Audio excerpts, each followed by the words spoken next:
Here deeper in the Minnesotan wilderness, farther upstream from the last take we did about 2 years ago when I apparently went insane. Night vision goggles, actually, but I can't see a thing. It's pitch black out here. What was that? Alright, I'm going to go find him. This is ridiculous. I'm currently about a mile out from our campsite. Hold on. What's that? What's that? Ah, he's there. He's there. Alright.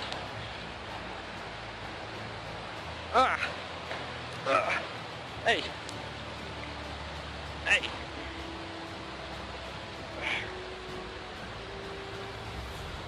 Hey, you okay? It's been a while. He started mumbling. According to urban legend, Jack Biddler apparently went insane right before dying of the Wendigo. Hey, oh, we finally made it back to the campsite. You know what? We need to get this guy out here. We're gonna pack up our camp and then get out of here. Take me!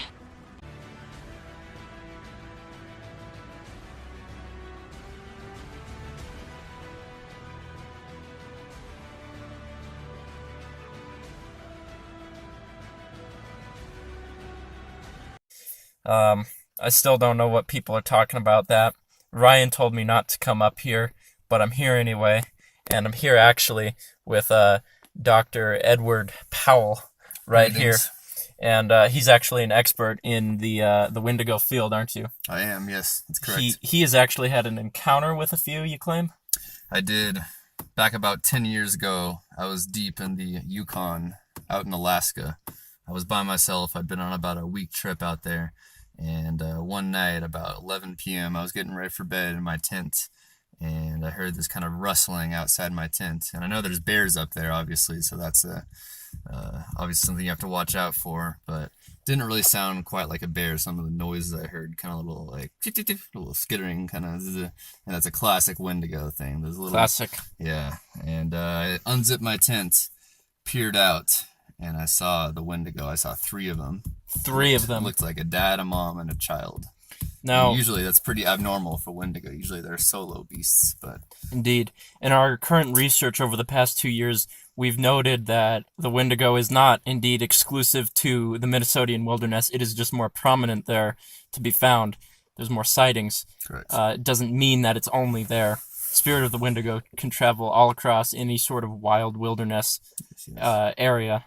It's especially strong near lakes, rivers, any sort of body of water, and we're actually at one of the lakes in Minnesota here, not the Great Lakes, but one of the smaller ones, and we're going to be doing some searching around against Ryan's will, against Ryan's actually belief in me, and we're going to see if we can find a Wendigo today, and show him why I'm actually not crazy. And this guy right here is he's gonna help. He's gonna do some wonderful stuff. Yes. We will check in with you later as we continue along our quest along this little lakeside, and hopefully we will be successful in finding these Wendigo. Indeed. And until then, we will cut when we find something. So we're off by the lake, and as you can see, it's super wet, super rainy. And according to Dr. Powell here, we can find Wendigos, especially when it's dark out, when it's rainy and wet. Correct. Isn't that right? Correct, Dad. Wendigos love the dark, moist environment. They love being able to hide quickly, and they love being kind of covered by that cloud cover.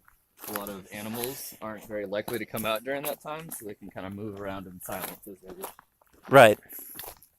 Now, as we do this, there's actually an area that we believe might have belonged to an ancient Native American sort of ground area used for. That's interesting. Used for it might be used for rituals and practices and celebrations and stuff like that. It's over actually on those that rock shelf way over there. So we're gonna get over there, try not to get impaled by one of these rocks, and we'll see you guys when we make it over there. So we're at the cliff face, and this is the area that ancient tribes used to actually perform rituals and burials in the rocks for their dead. And I mean, we're basically in a Native American burial ground area right now. We're looking for some remnants of something that might have been a campfire, might have been used in it. And as you can see, we're a good length above the water here. So we're on an elevated plateau. The water does rise up and tend to cover this whole area. That's why the natives used it as a burial ground, to sort of conceal their dead, prevent grave robberies and stuff like that. Isn't that right, Paul? That is correct, Chad. Now tell us how you found this site, this area. So this site, we were originally going to start going through the woods, but then we saw that there was kind of a makeshift, you can almost see it over here, a makeshift path that is created by the water banks. When the water rises up to higher levels, it kind of creates a small, almost path. So we figured we could come down here and might even be a better chance at spotting, as Chad said, Native American sites or even potential signs of Wendigo activity. So that's how we found this area. We also believe that trail over there might have been made by the natives, but concealed and crafted expertly to be hidden when the water levels are at a certain height, so that only they knew about it. And as you could see earlier, it's really not easy to get to this area. Otherwise, you'd have to climb down some pretty steep rocks and mountains, and it's really not the ideal place. If you look over here, there's a really careful, it's slippery, really big rock shelf and just area. It's not super safe when it's wet, but as I said, we're looking for some campfire stuff. Like right there. That's actually kind of creepy. That's actually kind of creepy. Whoa. Is that an actual campfire site? Let's check it out closer.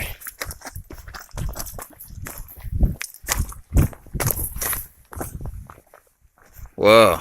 What is this? What actually is that? Is that shit? Touch it. You scared?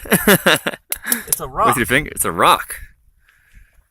It's a weird looking rock. Solidified crap. Honestly, look at it. It might be like fossilized crap because the water's so cold it could have frozen it, you know? It's possible. And it has a lot of different kind of colorations to it as well. Looks like there's food in it and stuff. To be honest, it's kind of creepy, honestly. Big meatball looking thing. Damn. What do you know about? Back for that. Do you know much about? Chad, do you know much about the Wendigo feces? Kind of what they look like, what their diet mainly consists of? Yeah, it can typically come out in I don't like us Little geese around passing through here. here. Or they don't like us around here. Or they're running away from something. They came from over there. Yeah. In the mist. Yeah. All right, but back to the Wendigo. Wendigo crap can be one of three different variations. It can either be similar to bear scat in the sense of it containing a lot of berries and plants. Mm-hmm. It can also sort of resemble owl droppings with like the fur and the bones, only a lot bigger, of course. Yep. Because they are carnivorous. Yep. They do prey on people and their fear, and I think that might just be a solidified version of one of those two options. I don't know if there's bones in it, but it definitely looks like scat that isn't produced by a bear. Yep. And honestly, this is kind of creepy, the fact that this is even here right now, because the water level is it's pretty fresh in the year, so no campers could have really done that. Yeah, looks pretty well preserved too. It does. And I mean, I'm eager to see what else there is around here, but you know, I think this is our first clue and lead on to a Wendigo around here.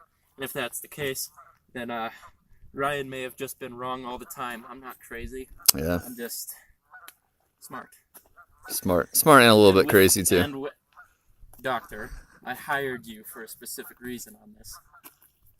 Don't forget your pay. We'll talk about that later. Now, what should we do about this? Take it back to the lab? I'm thinking, yeah, we wrap it up, put it in some packaging, take it back, and let them run some tests on it to see what comes back from it. All right. Let's do that. You think we should just scout around here just a little bit more, see if there's anything left? Yeah, we can comb through the area, check out, see what we can find. All right. And then probably, honestly, should get out of here before any nearby natives that still might be around, I don't know, or locals, or even the Wendigo itself finds us and doesn't like us. Yep. It's far close to its home, because honestly, it's kind of sketchy and creepy around here. So let's gather this up and see where it goes. All right, sounds good, Chad. Until next time, we will continue on. We found this area. It leads straight down to the water. Could have been good for tribes who wanted to get easy water access. And there's also a really eerie sort of shot in between that canyon cliff face. About, what do you think, 1,000 feet? 1,000, 1,500, something in there. Yeah. You think a Wendigo would be up there? Tough to say. They are a species that covers a lot of different terrain, so they do have the ability to get up there. But yeah, they could be up there, they could be down here, they could be pretty much anywhere around here. Do you think that those trees over there, all those broken trees, could be a part of a Wendigo's rampage, or maybe just lake and water rising? A lot of different factors at play here. Lake and water, wind, lightning, Wendigo, bears, many things that mountain lions, that, maybe, I don't know. Make a conclusion, but there's Right. a possibility. Always the possibility. Well, we're gonna have to keep you guys updated on this, and we'll Until next time. yeah. We're now not by the lake anymore. We've moved up ground onto some higher ground above the lake, and we're in this little kind of rock valley. A lot of the rocks falling down from those high cliffs above, you can see up there. And we're right now on our way to the end of this lake, and we'll see later on, but basically there's all these kind of tree stumps. They're very kind of spooky, mysterious looking at the end of this lake. And obviously, being a scientist, you know, there's a lot of different theories that can account for this. But one of the kind of more interesting stories is there's a Native American legend that said this end of the lake where all these tree stumps are used to kind of be almost a battleground for the gods, and they would kind of use it all as almost a stadium and fight each other and rip these trees out, throw them at each other, all this stuff. So I think you'll kind of see what we're talking about as we get closer to there. It's a pretty weird area. So would you say it's a very spiritual, paranormal area? It definitely has that feel to it, you know. And the rain's even picking up right now as we talk. Yeah. You know, you always have to look at everything scientifically, but there definitely are the stories, and it definitely has that eerie feel to it. There's definitely always meaning to one side of a story. Always meaning. Yeah. Truth. So. You have to remember that they were there far before we were, so. And they know legends far might more. Sound pretty weird, but. They know really stuff. Totally count them out either. They know stuff we don't. They do. So yeah, we're on our way now. Probably be there in about 30 minutes, and we will check back in with you as we get there. Indeed. As you can see, we're in a really destroyed area of the mountain. A bunch of trees and landfall. I don't know entirely if this is a good nesting area, but as you can see up there, there's a huge snow area. Looks like a huge runoff of all the winter snow. And Wendigos were actually first sighted in cold winter storms when people would often go hungry from starvation and eat each other. That's sort of what led Wendigos into the person's body to possess them or take control of them. So the fact that we're close to snow and runoff, it might have a den around here. It might live up there.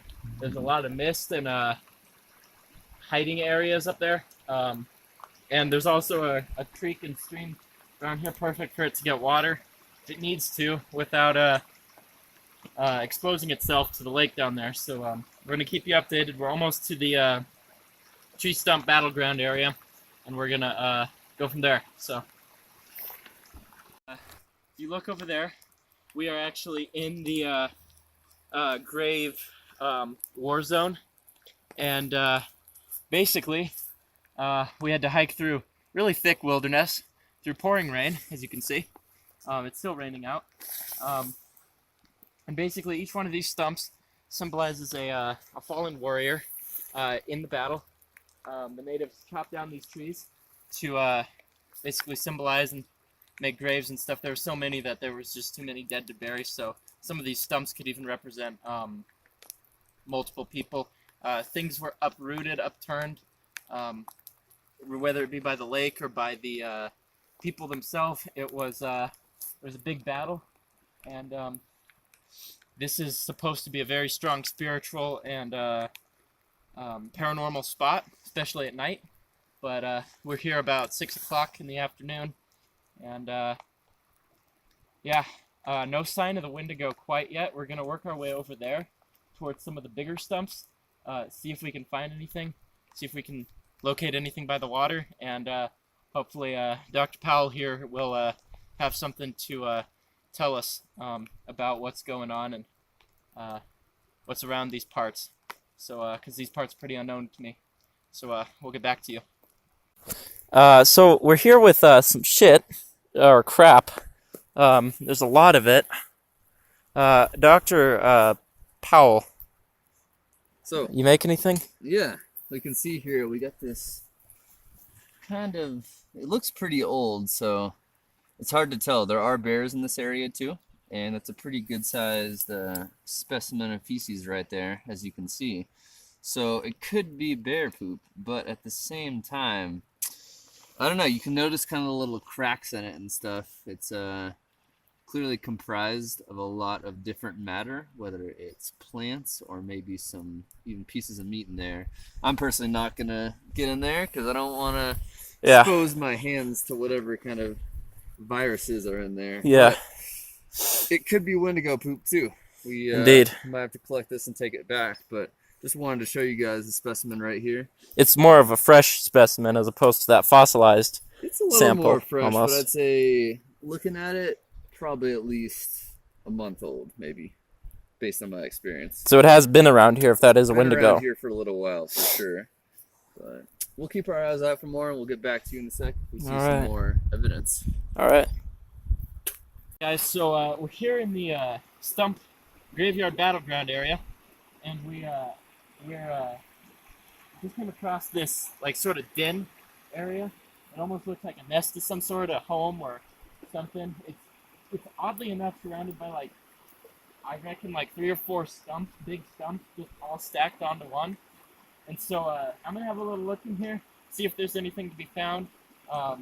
Dr. Powell is recording as always, and yeah, just gonna. And I also have my my knife here, so if stuff does go south, I can get rid of it. Just in case, always got to be prepared. Oh yeah. So let's just. Have a look in here. Oh! Do you see that? What? Something just flew past us at a really high speed.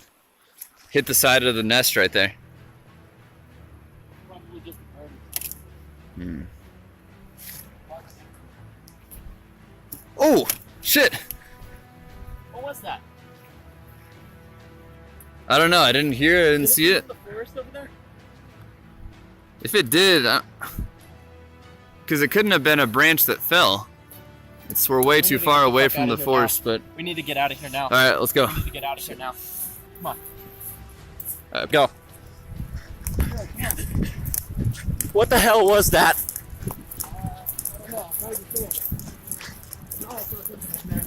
What was it? What was it? You need to tell me what that was.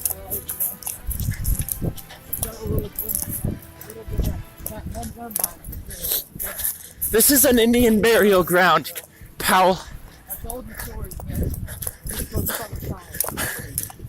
I dropped my knife back there, dude. We're not gonna get... How far away is the car? Don't stop running until we're in the car and book it out of here. We'll have to go around and wait. Alright. We can't let whatever that was get us. Let's go back to the car now.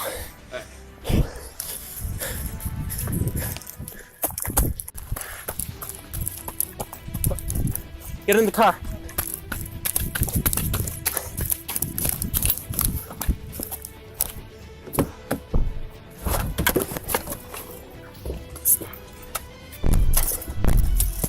What the hell was that thing?